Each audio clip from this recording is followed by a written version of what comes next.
नमस्कार, news blast में आप सभी का स्वागत है। आपके साथ मैं हूं दीपा पाफिला। खबरों की तरफ आगे बढ़ते हैं। वसुंधरा राजे कल आएंगे जयपुर। जी हां, वसुंधरा राजे कल जयपुर आने वाली हैं। सड़क मार्ग से कल सुबह दिल्ली से होंगी रवाना। कल शाम को भाजपा कोर कमेटी की बैठक में होंगे शामिल। ये बड़ी जानकारी है। कल दिल्ली में उनकी मौजूदगी है। दिल्ली से वो जयपुर पहुंचने वाली है। सड़क मार्ग से ही कल सुबह दिल्ली से होंगे रवाना और कल शाम को भाजपा कोर कमेटी की बैठक होनी है, जिसमें शामिल होंगी राजे। बजट सत्र में भी होंगे शामिल। 24 फरवरी को मुख्यमंत्री अशोक गहलोत पेश करेंगे प्रदेश का बजट और बजट सत्र में भी राजे शामिल होंगे।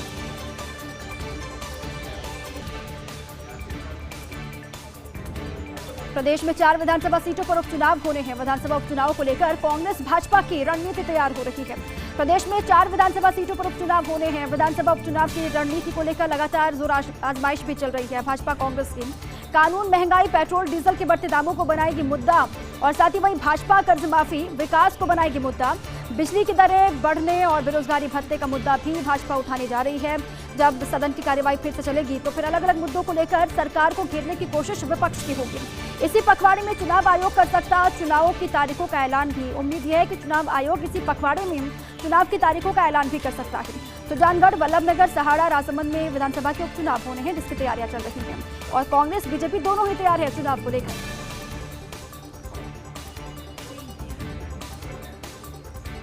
प्रदेश के राजनीतिक घटनाक्रम को लेकर बड़ी एक खबर आपको बताते हैं कि आज मुख्य सचेतक महेश जोशी ने वापस ली याचिका। सुप्रीम कोर्ट में याचिका वापस लेने को लेकर आवेदन किया। 19 बागी विधायकों की मेंबरशिप रद्द करने को लेकर याचिका दी थी और राजनीतिक संकट के दौरान दायर की थी सुप्रीम कोर्ट में याचिका। कांग्रेस के दोनों कैंप्स के बीच दूरियां कम करने की कवायद के तौर पर इसको देखा जा रहा है। कहा यह जा रहा है कि दोनों कैंप, वो अशोक गहलोत कैंप हो या फिर सचिन पायलट गुट, दोनों के बीच में जो खाई बनती हुई दिखाई दे रही थी। पिछले महीने भी आपने देखा था, पिछले साल भी आपने देखा था किस तरीके से सियासी संकट आया था। बगावती रुख अख्तियार किया था तमाम विधायकों ने। उनके खिलाफ याचिका जिसको वापस लेने के लिए आवेदन किया है महेश जोशी ने और साथ ही कांग्रेस के दोनों कैंप्स के बीच में दूरियां कम करने की तैयारी चल रही है। एक महत्वपूर्ण कदम इसको माना जा रहा है। बजट को फाइनल करने में जुटे गहलोत। जी हां, बजट को फाइनल करने में लगातार मुख्यमंत्री अशोक गहलोत जुटे हुए हैं। 2 दिन बाद पेश होना है प्रदेश का बजट। अब बजट कैसा होगा इसको लेकर चर्चाएं चल रही हैं। इसी की तैयारी में खुद मुख्यमंत्री अशोक गहलोत हैं। 2 दिन का वक्त महज बाकी रह गया है। सीएम गहलोत आज करेंगे अधिकारियों से मीटिंग। वित्त विभाग के अफसरों से गहलोत मिलेंगे। विधायकों की मांगों का बजट में समावेश रहेगा और साथ ही चिकित्सा, कृषि, शिक्षा को समर्पित होगा प्रदेश का बजट, ये कहा जा रहा है। युवाओं पर भी फोकस रहेगा इस बजट में। युवाओं के लिए क्या बड़ी राहत इस बजट में होती है, इस पर भी लगातार नजर रहेगी। 2 दिन बजट को लेकर होगी सीएम के स्तर पर एक्सरसाइज। कल शाम को फाइनल टच दिया जाएगा बजट को। असम विधानसभा चुनाव की घोषणा मार्च में हो सकती है। मार्च में संभव है। असम विधानसभा चुनाव की सरगर्मियां तेज हो चुकी हैं। काउंटडाउन इस तरीके से शुरू हो चुका है, कभी भी ऐलान किया जा सकता है। अब उम्मीद यह है कि मार्च में संभव है कि घोषणा कर दी जाए विधानसभा उपचुनाव की। अब विधानसभा चुनाव की असम में, माफ कीजिएगा, पीएम मोदी ने आज इसके संकेत दिए। पीएम ने कहा कि हो सकता है मार्च के पहले वीक में ऐलान कर दिया जाए, वो डेट निकलकर सामने आए। मार्च के पहले सप्ताह में चुनाव की घोषणा के संकेत पीएम ने भी दिए अपने चुनावी रैली के दरमियान। चुनाव आयोग कर सकता चुनाव तिथियों की घोषणा, ये पीएम ने कहा। कुछ अन्य राज्यों के चुनाव की घोषणा भी संभव है। जहां जहां पर भी विधानसभा के चुनाव होने हैं, वो असम के साथ केरल हो, पश्चिम बंगाल हो, तमिलनाडु हो या फिर पुदुचेरी हो, अलग अलग हिस्सों में चुनाव को लेकर जो डेट है वो सामने आ सकती है। पीएम ने भी साफ तौर से कह दिया कि मार्च के पहले वीक में जो तारीख है वो सामने आ सकती है असम विधानसभा चुनाव को लेकर। एक नए सियासी परिवर्तन की साक्षी बनेगी अमेठी की लोकसभा सीट। जी हां, एक नए सियासी परिवर्तन की साक्षी किस तरीके से बनेगी अमेठी लोकसभा की सीट, ये पूरी खबर आपके सामने है। संजय गांधी से लेकर राहुल तक कोई नहीं बना अमेठी का बाशिंदा। जी हां, संजय गांधी से लेकर राहुल गांधी हो, कोई नहीं बना अमेठी का बाशिंदा। संजय गांधी बने थे गांधी परिवार के पहले प्रतिनिधि। चुनाव में हावी रहा था राहुल के दिल्ली रहने का मुद्दा। अब स्मृति ने गांधी परिवार के गढ़ में अपना घर बना लिया है। स्मृति ईरानी ने अमेठी में अपना घर बनाने के लिए जमीन खरीदी है और ईरानी ने अमेठी में करीब 10.5 बीघा जमीन खरीदी।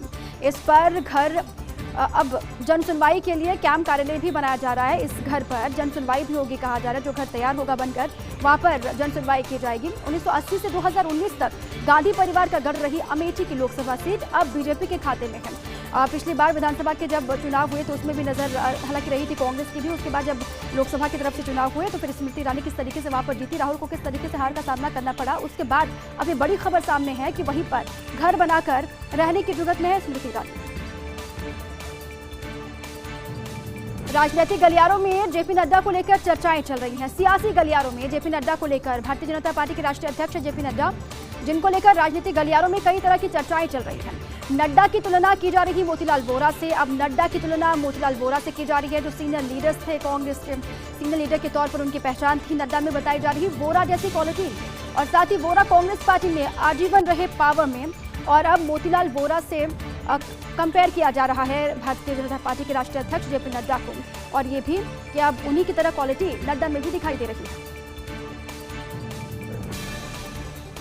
लोकसभा स्पीकर ओम बिरला के प्रयासों से पूरा होगा वीरांगना मधुबाला का सपना। जी हां, लोकसभा स्पीकर ओम बिरला के प्रयासों से पूरा होगा वीरांगना मधुबाला का सपना। सांगोद में 2 मार्च को स्थापित होगी शहीद हेमराज मीणा की प्रतिमा। लोकसभा स्पीकर ओम बिरला ने आज रवाना की शहीद हेमराज मीणा की प्रतिमा, और नई दिल्ली स्थित आवास पर पुष्पांजलि के बाद प्रतिमा रवाना की गई। पूर्व विधायक हीरालाल नागर, समाजसेवी राकेश जैन भी साथ में मौजूद रहे।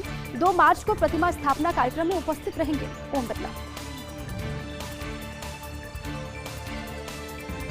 पुदुचेरी की बात करते हैं। पुदुचेरी में गिरी कांग्रेस की सरकार। कांग्रेस के हाथ से पुदुचेरी भी खिसक गई है। विश्वास मत प्रस्ताव हारे मुख्यमंत्री वी नारायणसामी। जी हां, लगातार बहुमत साबित करना था लेकिन फेल हो गए। विश्वास मत प्रस्ताव हारे मुख्यमंत्री वी नारायणसामी।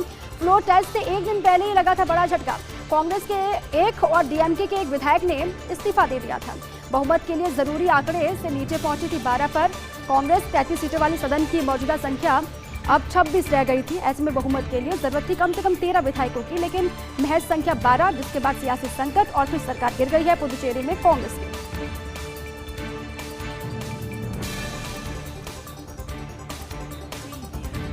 पुदुचेरी के बाद अब किसकी बारी? जी हां, पुदुचेरी के बाद अब किसकी बारी है? अब लोगों की निगाहें झारखंड, महाराष्ट्र और राजस्थान पर टिकी हुई हैं। जहां जहां पर भी कांग्रेस की सरकार है वहां पर खासतौर से नजर।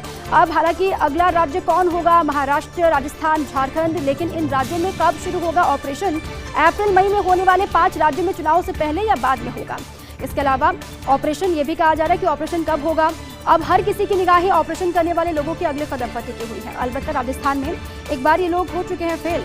बार बार जो कोशिशें की गई भारतीय जनता पार्टी की तरफ से अलग अलग राज्यों में, जिस तरीके से कांग्रेस ये कहती है कि राजस्थान में भी कोशिश की गई थी सरकार को गिराने की, लेकिन यहाँ पर बीजेपी सफल नहीं हो पाई। अब पुदुचेरी में सरकार पर ही साफ तौर से आरोप है, केंद्र की सरकार पर यह आरोप है कि वहां पर गलत नीतियों की वजह से प्रलोभन देकर विधायकों को खरीदा गया, जिसके बाद सरकार गिरा दी गई है कांग्रेस की। अब क्योंकि अलग अलग राज्यों में जहां पर भी, हालांकि 3 राज्य ऐसे हैं जहां पर कांग्रेस की सरकार है, वो छत्तीसगढ़, महाराष्ट्र और राजस्थान। अब इन्हीं पर भी निगाहें हैं, साथ में झारखंड पर भी निगाहें टिकी हुई। केरल की राजनीति में एक और गैर राजनीतिक व्यक्ति की एंट्री हो चुकी है। जी हां, केरल की राजनीति में एक और गैर राजनीतिक व्यक्ति की एंट्री। अब वो कौन है वो भी आप समझिए। पीटी उषा शामिल हो सकती है भाजपा में। ख्यातनाम धाविका रही है पीटी उषा, और विधानसभा चुनाव से पूर्व भाजपा में शामिल हो सकती हैं। अब पीटी उषा को लेकर भी चर्चा ये चल रही है कि हो सकता है बीजेपी का हिस्सा बने, लेकिन अभी तक पीटी उषा की तरफ से भी कोई प्रतिक्रिया सामने नहीं आई है। अब हालांकि कहा यह जा रहा है कि चुनाव से पहले केरल में भी विधानसभा के चुनाव होने हैं, उससे पहले पीटी उषा को बीजेपी पार्टी में शामिल कर सकते हैं, जिससे एक फायदा वहां पर मिलेगा। भारतीय जनता पार्टी का मेट्रोमैन ई श्रीधरन पर दाव। जी हां, कांग्रेस नेता शशि थरूर ने इसको लेकर प्रतिक्रिया दी है। बीजेपी का मेट्रोमैन ई श्रीधरन पर दाव किस तरीके से खेला जा रहा है बीजेपी की तरफ से, वो भी आप समझिए। कांग्रेस नेता शशि थरूर जिन्होंने प्रतिक्रिया दी है, उन्होंने कहा कि उनको राजनीतिक अनुभव है ही नहीं, कोई प्रभाव नहीं पड़ेगा। वो साफ तौर से कह रहे हैं कि राजनीति का अनुभव उनको नहीं है, कोई प्रभाव नहीं पड़ेगा। बीजेपी केरल की कुछ सीटों को छोड़कर अन्य पर मुकाबले में ही नहीं है। बीजेपी के लिए अपने पिछले प्रदर्शन से बेहतर कर पाना बेहद मुश्किल है। बीजेपी ने जो पिछला परफॉर्म किया था उससे बेहतर कर पाना बेहद मुश्किल है, क्योंकि श्रीधरन राजनीतिक अनुभव उनको नहीं है, और किस तरीके से वहां पर फायदा मिलता है इसको लेकर कुछ भी कह पाना बेहद मुश्किल। और चलिए न्यूज ब्लास्ट में अभी के लिए बस इतना ही। खबरें लगातार जारी है, आप रहिए फर्स्ट इंडिया के साथ।